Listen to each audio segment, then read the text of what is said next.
Bonsoir à toutes et à tous, ravi de vous retrouver mardi 10 décembre, il est l'heure de l'info. Le sport sert à se reconstruire, ce sont les mots de Vincent Henry, ancien membre du collectif France d'escrime fauteuil. Nous l'avons rencontré ce week-end. La littérature mise à l'honneur à Joinville, ce samedi et ce dimanche, c'était le salon des bouquinistes. Décalé depuis plusieurs mois, il a enfin eu lieu. Nos journalistes ont suivi un passionné. Un autre salon, celui-ci, celui de l'étudiant, cette fois-ci à Chaumont. Ce week-end, près de 950 visiteurs s'y sont rendus. Pour l'occasion, nous avons rencontré des étudiants qui cherchent à dynamiser la ville. Sensibiliser contre le cancer, c'est un travail de toute l'année pour la Ligue Haute-Marne. Les bénévoles organisent de nombreux événements. Nous en parlerons à la fin de ce journal avec nos invités.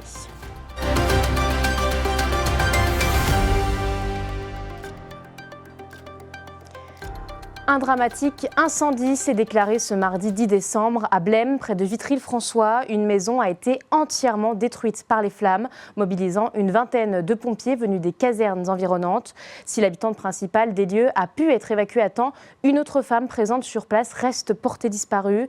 Les recherches sont en cours pour tenter de la retrouver, alors que l'origine de l'incendie demeure encore inconnue.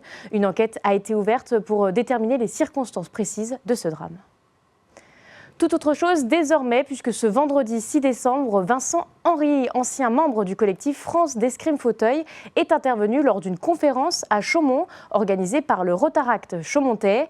Il a partagé son parcours humain, mais aussi sportif, tout en parlant de son engagement pour l'inclusion des personnes handicapées dans le sport. Dans le Grand Est, environ 3500 licenciés pratiquent l'escrime, c'est d'ailleurs son sport. Un reportage de Léo Martin et Célia Richard. On va dire en garde. Là, on se met en position. Au prêt, on ne peut plus bouger. Et au aller, on va pouvoir déclencher une attaque. Comme 55 000 licenciés en France, Vincent Henry pratique l'escrime. Directeur du club Les Mousquetaires à Joinville, il transmet sa passion lors des entraînements. Personnes valides ou porteuses de handicap, tout le monde s'exerce en même temps. Aujourd'hui, Benjamin, temporairement blessé au genou, et François, paralysé après un accident, peaufinent leurs gestes techniques. Le sport me fait du bien, en tout cas l'esprit me fait du bien, j'en ferai tant que je pourrai et voilà quoi. Donc, tout simplement, c'est un bon exutoire. Bon, c'est un sport qui peut être pratiqué de tout jeune, donc à partir de 5 ans jusqu'à très tard. Et il y a beaucoup de valeurs dans ce sport-là. Et je pense que pas mal de personnes peuvent se retrouver dans l'escrime. L'escrime est un sport qui peut paraître inaccessible, mais pourtant les règles sont simples. L'objectif est de toucher son adversaire sans se faire toucher soi-même. La discipline peut être pratiquée avec 3 armes différentes, le fleuret, l'épée ou le sabre. Pour le fleuret, le point revient à celui qui a engagé l'attaque et touché l'adversaire en premier. Les règles sont identiques pour les combats au sabre. En ce qui concerne l'épée, le point va à celui qui touche l'autre en premier, et quand il y a égalité, les 2 escrimeurs sont vainqueurs du duel. L'escrime est l'un des rares sports avec une version handisport qui se rapproche au maximum de la version valide, et c'est ce qui plaît aux joueurs. Le fait d'avoir besoin d'une grande précision et une rapidité d'exécution des mouvements. Moi je suis encore novice, mais on travaille beaucoup avec les doigts et pas forcément avec la main complète ou une articulation complète, et c'est beaucoup plus précis en fauteuil. Afin de transmettre les valeurs du sport et de l'escrime, Vincent Henry, ancien international français d'escrime fauteuil, a animé une conférence organisée par l'association du Rotaract Chaumontais. Pendant près d'1h30, le sportif a échangé avec le public et répondu à leurs questions. Il a même performé devant eux. Donc là, son objectif va être de me toucher. Très bien, encore. Allez. Victime d'un accident de la route en décembre 1995, il devient handicapé à plus de 60%. Touché à la jambe droite, il doit s'adapter à sa nouvelle vie et découvre l'escrime à travers son fils. Il commence sa carrière à 40 ans et intègre le collectif France 2 ans après son premier cours. Le sport nous aide à nous reconstruire, mais le sport il peut nous aider après, derrière, à s'épanouir comme moi. C'est-à-dire que moi j'étais déjà reconstruit, mais j'ai utilisé le sport pour essayer de leur donner une deuxième vie. Et j'ai eu des opportunités, j'ai saisi ces opportunités. Et le sport m'a permis d'atteindre des objectifs que jamais j'aurais pensé par le passé atteindre. Et donc du coup, transmettre Je pense que les gens ne se rendent pas compte de ce qu'on peut arriver à faire avec le sport en ayant conscience des opportunités qu'on peut avoir et surtout de les saisir. Sur les 4 millions de personnes en situation de handicap en France, 2 millions pratiquent régulièrement une activité physique et sportive. Le salon des bouquinistes de Joinville s'est tenu les 7 et 8 décembre après avoir été reporté en raison des conditions climatiques de cet été. Ce rendez-vous littéraire organisé à la salle des fêtes Raymond Hanin a accueilli passionnés et curieux autour d'un riche programme. Exposition de livres anciens, animations culturelles, concerts ou encore spectacles costumés. Julien De Bruyne a suivi un bouquiniste juste avant le salon. C'est une activité peu commune. Olivier est un brocanteur installé à Joinville. Chineur depuis son adolescence, ce passionné est devenu au fil des années un bouquiniste. C'est un marchand qui redonne vie aux livres en les proposant d'occasion. Chez lui, il garde une grande variété d'ouvrages, littérature, documentaire ou livres rares, une passion devenue un métier. Au départ, on ne faisait pas forcément énormément de livres et on a de la demande, donc on rentre un maximum de livres et de vieux papiers. Donc les vieux papiers, ça peut être de la carte postale par exemple, ça peut être des vieux papiers historiques de guerre, ça peut être de la carte scolaire, géographique. Quand on parle de bouquins, de vieux papiers, ça englobe pas mal de choses. Ici, ce ne sont pas toujours les titres les plus évidents qui séduisent. Les lecteurs se tournent souvent vers des livres spécifiques et parfois même sur des livres cultes. Des magazines Picsou, j'aurais pas forcément misé dessus. Et à l'heure actuelle, on en vend un volume assez impressionnant par mois. Donc ça, c'est les choses que je recherche. Son magasin compte déjà plusieurs fidèles. Ce client, par exemple, est un habitué.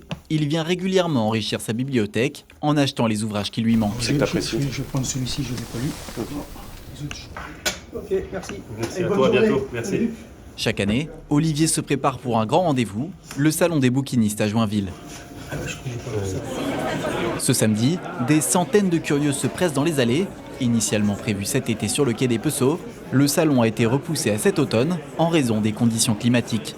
Près de 40 exposants sont présents pour transmettre leur passion, un moment culturel essentiel pour la ville. C'est quelque chose qui est important, la culture aujourd'hui, on a vraiment besoin de partager à travers l'écriture. On a quand même tous les siècles qui sont racontés par des historiens qui sont vraiment des historiens qui traitent de l'histoire et qui essayent de la faire partager. Dans une ambiance chaleureuse, avec concert musical improvisé et déguisement, exposants comme visiteurs sont ravis de se retrouver. L'ambiance super sympa. D'abord, on trouve ce qu'on cherche, c'est ce qui m'intéresse d'ailleurs. Et ensuite, tous les commerçants sont super sympas. On peut leur demander des renseignements, on a tout ce qu'il faut. Comme d'habitude, c'est sympa et puis on retrouve tous les exposants qu'on voit une fois par an. C'est toujours sympa de se revoir. Il y a beaucoup de gens que je connais, aussi bien les visiteurs que les exposants. Donc il y a toujours une excellente ambiance. Et à l'intérieur de ce salon, un visage familier.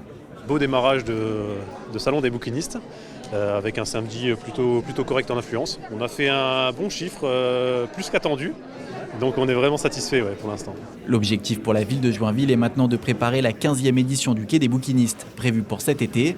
L'événement sera l'occasion de rassembler une nouvelle fois passionnés et exposants autour des livres d'occasion. La ville de Chaumont a organisé les 6 et 7 décembre dernier la 19e édition du Forum des étudiants. 950 personnes s'y sont rendues pour découvrir les options qui s'offrent à eux pour les études supérieures. Mais c'était aussi l'occasion pour nous de faire le point sur la vie étudiante. À quoi ça ressemble d'être étudiant à Chaumont? Les réponses avec Célia Richard. Ils sont près de 1000 à Chaumont. Chaque année, les étudiants sont de plus en plus nombreux dans la capitale haut-marnaise. Pour en attirer encore, la ville a organisé un forum de l'étudiant les 6 et 7 décembre dernier où 950 jeunes et lycéens se sont rendus. L'occasion pour les différents formateurs présents de discuter avec eux et de présenter leur cursus. Les journées d'immersion, l'objectif c'est que le jeune puisse venir et en fait soit dans la peau tout simplement d'un étudiant d'SIBS. On essaie vraiment de mettre en valeur les étudiants et en fait dès qu'ils sont là, on essaie de faire des activités ensemble, vraiment essayer de créer un lien même entre les promotions finalement. Après la vie étudiante sur Chaumont, elle existe, il y a pas mal de BDE qui proposent différentes actions donc moi je sais que les étudiants ils arrivent quand même à vivre leur vie étudiante ici. Oui. Hein, on est d'accord. Il y a quand même pas mal de soirées organisées. Je sais qu'il y a, je crois, un compte Instagram, le BDE de Chaumont. La ville republie aussi, donc on est quand même au courant. Pour beaucoup, les études supérieures sont un nouveau départ, avec une vie étudiante trépidante et qui offre de multiples opportunités. À Chaumont, Les étudiants ne sont pas en majorité et peuvent parfois ressentir un manque d'infrastructures et d'aide malgré les actions de la ville. Tout ce qui manque à Chaumont, c'est tout le côté universitaire du Crous, par exemple, resto universitaire, tout ce qu'on n'a pas dans les villes comme à Reims ou Chalon. On n'a pas toutes les offres, par exemple sportives, les offres étudiantes en fait. Et au niveau de la fête, c'est pas ouf quoi. On n'est pas une grande ville non plus, on a à peu près 22 000 habitants, donc c'est sûr qu'on ne va pas être une ville comme Bordeaux ou Paris par exemple. Mais donc voilà, on essaye de mettre un peu plus d'énergie pour que les étudiants se sentent bien dans la ville, quoi. Excuse-moi, t'es étudiant ? Oui, je suis étudiant sur Chaumont. Et tu fais quoi là, c'est le week-end ? Ouais, bah là j'allais au Schneeblick justement. Je peux venir avec toi ? Bah ouais, carrément, allez. Pour Louis, un étudiant en 3e année en DNMAD au lycée Charles de Gaulle, la vie étudiante est plutôt calme. Dans son temps libre, il aime aller au Schneeblick, un lieu convivial où les gens peuvent se retrouver. Salut. Ça va Louis ? Ça va et toi ? Oui, ça va. Quoi de beau ? Bon bah voici le Schneeblick. Aller voir des expositions au Cygne, en ce moment c'est Figures imposées qui est à l'affiche. Mais aussi passer des soirées avec ses amis. Malgré les événements organisés par les associations étudiantes, il reste d'accord avec ses collègues étudiants. Moi, la première chose que j'ai remarqué qui manquait, c'était un restaurant universitaire. Et sinon, un truc un peu plus festif, je dirais, c'est des bars dansants. Je trouve que depuis 3 ans, à Chaumont, ils essayent quand même, il y a pas mal de trucs qui se mettent en place et qui fait que je me sens de plus en plus bien en tant qu'étudiant à Chaumont. Les étudiants chaumontais construisent par eux-mêmes la vie étudiante. BDE, soirées, moments conviviaux ou encore participation aux manifestations proposées par la ville. Il y a Octobre Rose, le Movember ou encore Mars Bleu. Ces mois de l'année sont des périodes charnières pour la sensibilisation aux différents cancers. Mais en Haute-Marne, comme partout en France, la Ligue contre le cancer est mobilisée toute l'année. Bonsoir Françoise Mazeron. Bonsoir. Vous êtes la vice-présidente de la Ligue contre le cancer et vous êtes accompagnée par Dominique Billon. Bonsoir. Vous êtes administratrice de la Ligue de Haute-Marne. Alors je le disais, la sensibilisation, c'est toute l'année pour vous, c'est ça ? Oui, tout à fait. On est la Ligue contre le cancer et sur tous les fronts de tous les types de cancers. Donc toute l'année, on gère, à part, il y a 2 mois qui sont des mois phares, c'est Octobre Rose et Mars Bleu. Mais sinon, toute l'année, on s'occupe des malades, on fait de la prévention, on fait aussi on finance la recherche, on finance aussi par exemple l'ICL à Nancy, avec le professeur Merlin. Il nous a demandé dernièrement, on a fait plusieurs actions avec lui, mais dernièrement il nous a demandé si on pouvait participer au financement d'un appareil à séquençage d'ADN. Alors, ne me demandez pas le reste.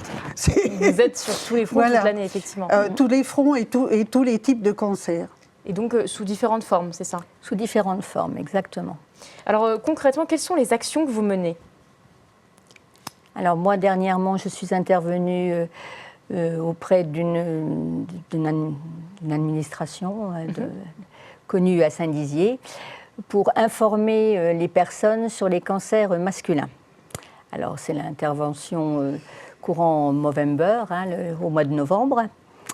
Donc, l'information sur le dépistage du cancer de la prostate, du cancer colorectal, et de sensibiliser toutes ces personnes à faire la recherche, à sensibiliser aussi le médecin traitant pour faire la demande des prises de sang, qui sont justement importantes parce qu'elles sont initiatrices du départ d'un cancer ou pas.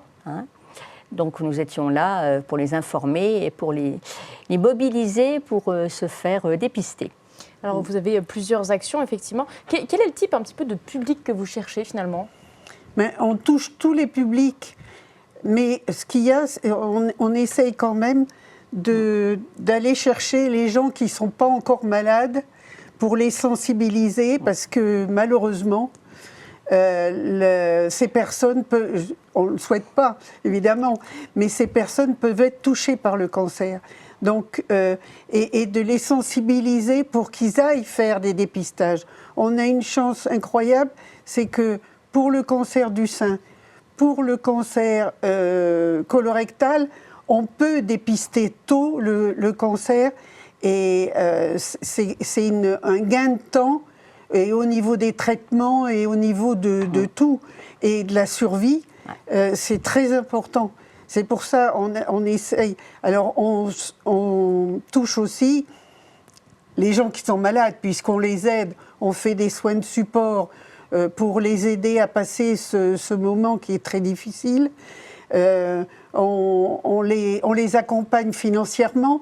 Quand il y a des difficultés, on paye le loyer, l'électricité, enfin bon.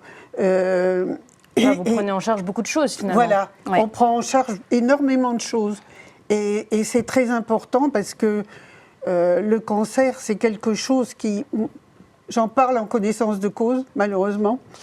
Mais le cancer, c'est un tsunami dans une famille. Donc il faut absolument aider ces gens. Être en soutien. Et être en soutien, voilà. Et donc, on les aide à travers la recherche qu'on finance, à travers les différentes actions qu'on fait quand on nous demande des lits ou des fauteuils pour être mieux. On fait ça aussi. Et puis, on essaye en plus au niveau du... par exemple, moi, je suis patient ressources témoin. C'est-à-dire que j'interviens à l'IFSI et à l'IFAS auprès des infirmières et des aides-soignantes pour leur expliquer ce qui se passe quand on est malade. Et ça fait 6 ans qu'on fait ça. Et tous les ans, on nous demande, on le fait à Chaumont aussi, tous les ans, on nous demande de revenir parce que les personnes devant lesquelles on est intervenu, elles nous ont dit on ne voyait pas ça comme ça. Donc voilà, vous allez plus loin que la simple sensibilisation. On fait avancer la sensibilisation aussi du monde médical. Alors justement, vous avez lancé aussi d'autres choses. Il y a ce fameux agenda, pardon. Oui. Alors justement, on touche justement la prévention. Ça, c'est un point d'honneur de la Ligue. Prévenir, c'est guérir, puisque la maladie n'est pas encore installée. Donc on a décidé, la Ligue le finance, de faire des agendas à distribuer aux très jeunes enfants. Ils sont en CM1 et d'une façon très ludique, avec des anecdotes, des dessins qu'eux-mêmes font d'ailleurs, parce qu'il y a un concours de dessin. On les interroge sur la façon de bien maintenir sa santé, le sport, l'alimentation, surtout pas l'alcool ni le tabac. Et donc les jeunes sont bien mobilisés et ils répondent à nos questions. Quand on vient dans les écoles de Haute-Marne déposer les agendas, et ils sont très contents, très concernés, ces enfants-là. Moi, madame, mon tonton, il fume plus, alors on est content, lui.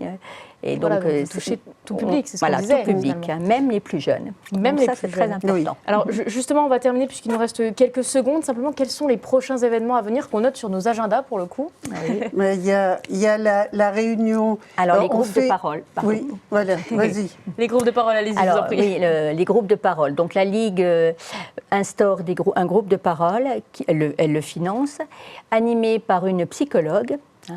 Donc, ces réunions sont ouvertes à tout public, les personnes malades ou non, les proches, les amis qui veulent tenter d'aider des amis, en répondant à leurs questions, en échangeant aussi sur leur parcours qui est parfois effectivement très difficile. Et donc, toutes ces réunions seront ouvertes à toutes, se dérouleront à l'hôpital Geneviève-Antoine de Gaulle. Et donc, dans le journal de Haute-Marne, nous aurons les dates et puis les affichages aussi sont dans les commerces pour plus d'informations. Voilà.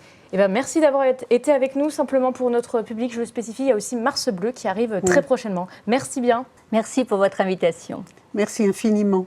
C'est la fin de notre édition. Merci de nous avoir suivis. Tout de suite, la météo. L'information continue sur Puissance Télévisions. Bonne soirée.